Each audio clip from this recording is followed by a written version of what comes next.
पहला चरण का 3 दिन हो गया लगभग, और 3 दिन बाद भी इलेक्शन कमीशन ने, चुनाव आयोग ने अभी तक ये नहीं बताया कि महिलाओं का कितना मतदान हुआ और पुरुषों का कितना मतदान हुआ। ये आंकड़े क्यों छुपाए जाते? वीवीपैट के पर्चे जो है सड़कों पे फेंके मिले, सीसीटीवी बंद हो जा रहा है, तो ये चुनाव आयोग को स्पष्ट करना चाहिए कि ऐसा क्यों हो रहा है।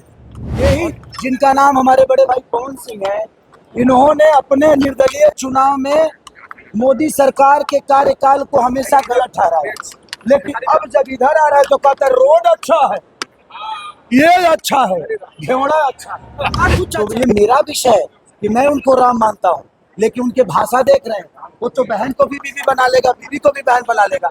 मेरी बातों को समझने की क्षमता उनके अंदर नहीं है, क्योंकि मैंने ये बात कही थी कि जब मैं अपने बीवी के साथ मार्केट में जाता हूँ। नमस्कार, आप है न्यूज़ फॉर नेशन पर, मैं आपके साथ अभिजीत सिंह।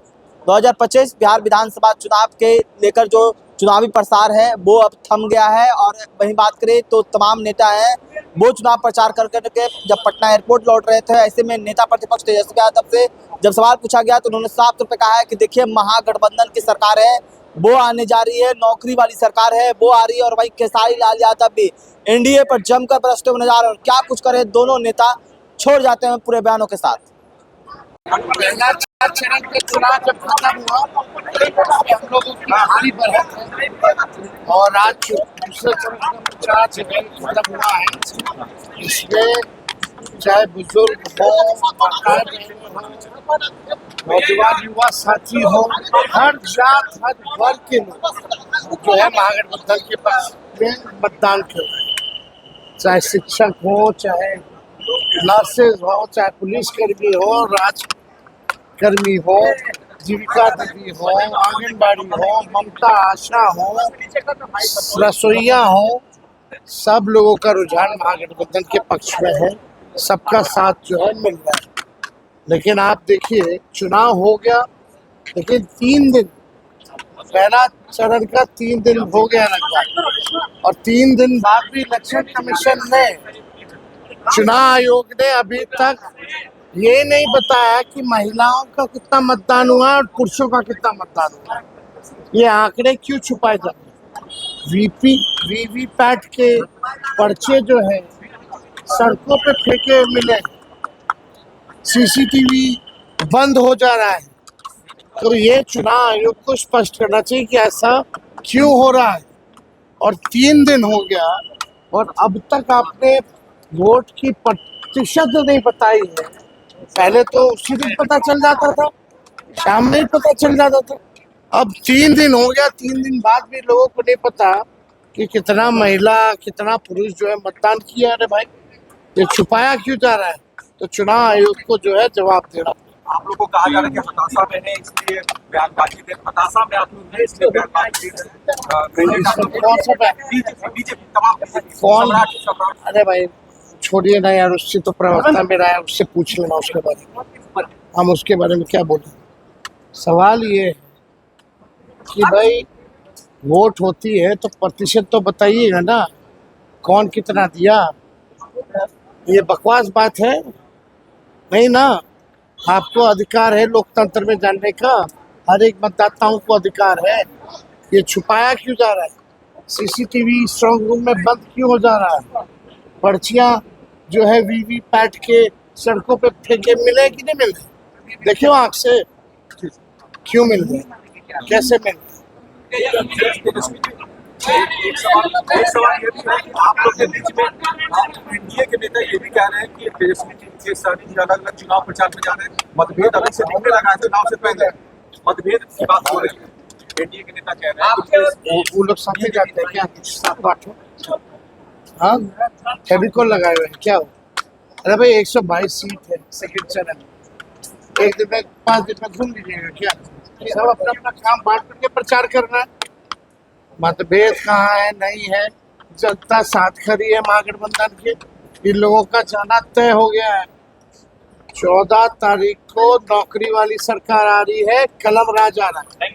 खेसारी जी आपको अरे भाई हमारा मुस्कान बता रहा है कि हमारी सरकार आ रहा है। हम हताश किसी चीज के लिए नहीं होते, हम प्रयास करते हैं। मेरे लिए कोई काम छोटा नहीं होता। मैं हमेशा से, और आप जितने भी मेरे बड़े भाई हैं, जितने भी एनडीए के लोग, सब लोग मेरे लिए बड़े भाई हैं। उनके भाषा नहीं देख रहे हो आप लोग, खेसारी के लिए क्या निकल रहा है। तो मैं अभी तक, भगवान ने मुझे अपने भाषा पे कंट्रोल किया है, क्योंकि मुझे पता है कि मेरे बड़े भाई हैं। ये चुनाव आज है, कल खत्म हो जाएगा, लेकिन हम एक आम जिंदगी में एक दूसरे का हमेशा से सम्मान करते हुए आए, और मैं सम्मान करते हुए ही अपने चीजों को चलाऊंगा, अपने जीवन को चलाऊंगा। आप भगौड़ा हुए हैं, छपरा से भागने वाले हैं। मैं हाँ, आप भागने वाले हैं। आपको सबसे बड़े अश्लील हो चुके हैं आप। ये दिनेश लाल ने कहा। क्या कहा उन्होंने? अश्लील आप भोजपुरी के सबसे बड़े अश्लील आप। नहीं, बाकी वो चारों के चारों आसाराम बापू हैं। हाँ, वो अश्लील नहीं है यार। कलाकारी अलग हो गया, संगीत अलग हो गया, और विचारधारा अलग हो गया। तो मेरा विचारधारा बिहार के बेहतर के लिए है, इसलिए मैं भैया के साथ हूँ। अदरवाइज मेरा कोई लेना देना नहीं है भाई। मैं सो के भी पैसा कमाता हूँ, गाना चलता रहता है, खेसारी के अकाउंट में आते रहता है।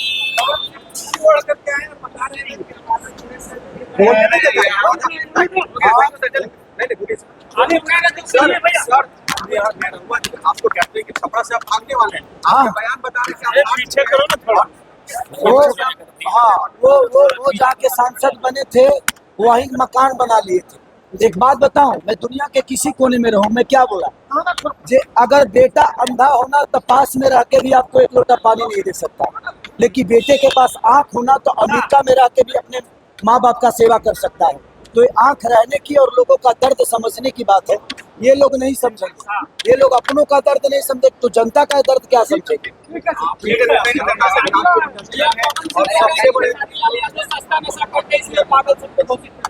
मैं सस्ता नशा करता हूँ, गरीब हूँ ना यार, गरीब हूँ, छोटे बीडीपी के जीवन चलाता हूँ, बट लोगों का खून तो नहीं चूसता ना। और पवन भैया क्या कह रहे हैं, वो तो बहन और बीवी पे चले गए। तो सोचिए कि इनका संस्कार कैसा है। ये छोटा भाई इनसे थोड़ा सा दूर क्या हुआ, दूसरे पार्टी में क्या गया। मैं पहले इनके लिए तो लक्ष्मण था। इनके चुनाव में आप देखे, नीचे करिए, इनके चुनाव में देखे थे आप कि सारा बिक गया, मेरा राजा भाई इस दिल में टिक गया। यही आदमी, यही जिनका नाम हमारे बड़े भाई पवन सिंह है, इन्होंने अपने निर्दलीय चुनाव में मोदी सरकार के कार्यकाल को हमेशा गलत ठहराया, लेकिन अब जब इधर आ रहा है तो कहता है रोड अच्छा है, ये अच्छा है, घेवड़ा अच्छा है, कुछ अच्छा नहीं है। भाई यार आप खुद ही बताओ कि जो आदमी अपने ही माननीय नरेंद्र मोदी की बुराई करते थे कि केंद्र आ गया मेरे को हराने के लिए, अब क्या हुआ भाई। तो बदलाव तो आप लोग हो जो तुरंत बदलते हो। मैं आज 15 साल से, ये बताइए कि खेसारी लाल यादव कभी आरजेडी छोड़ के कहीं गया? अगर गया भी है तो या तो मनोज भैया के प्रचार के लिए गया हूँ क्योंकि मैं उनको प्यार करता हूँ, मैं पवन भैया के प्रचार के लिए गया हूँ क्योंकि मैं उनको प्यार करता हूँ। तो ये मेरा विषय है कि मैं उनको राम मानता हूँ, लेकिन उनके भाषा देख रहे हैं, वो तो बहन को भी बीवी बना लेगा, बीवी को भी बहन बना लेगा।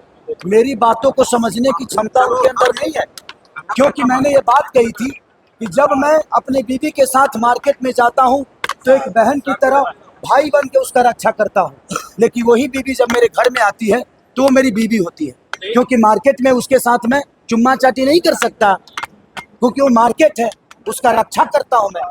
लेकिन इनके भाषा में देखिए, कोई नचनिया बोल रहा है, तो कोई अधर्मी बोल रहा है, तो कोई सनातन विरोधी बोल रहा है। मैंने बोला क्या था? मैंने यही बोला था मंदिर बनाओ, मस्जिद बनाओ, लेकिन गुरुद्वारा बनाओ, लेकिन पलायन के लिए और ये जो कॉलेज बनाना है तो उसके लिए ट्रम्प को वोट देने जाएंगे हम, कि आप ही को दिए हैं। तो भाई इतने दिन से कहते हैं एयरपोर्ट देख रहे हो, 20 साल में खाली एयरपोर्ट देख के गरीब खुश हो जाएंगे, यहाँ से शिक्षा मिल जाएगी लोगों को, हमारे बच्चे बेरोजगारी से बच जाएंगे।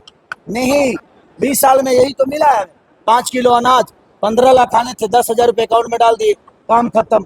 मैं कह रहा हूँ कि आपको हम प्रणाम करते हैं, हमें कोई दिक्कत नहीं आपसे, बस पलायन रोक दो, लोगों को रोजी रोजगार दे दो, हमारे बच्चों को शिक्षित बना दो।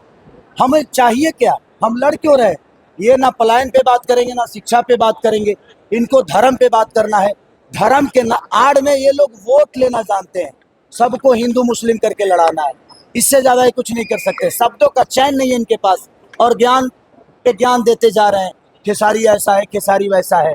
एक खेसारी क्या क्या करके बैठा है सबको पता है।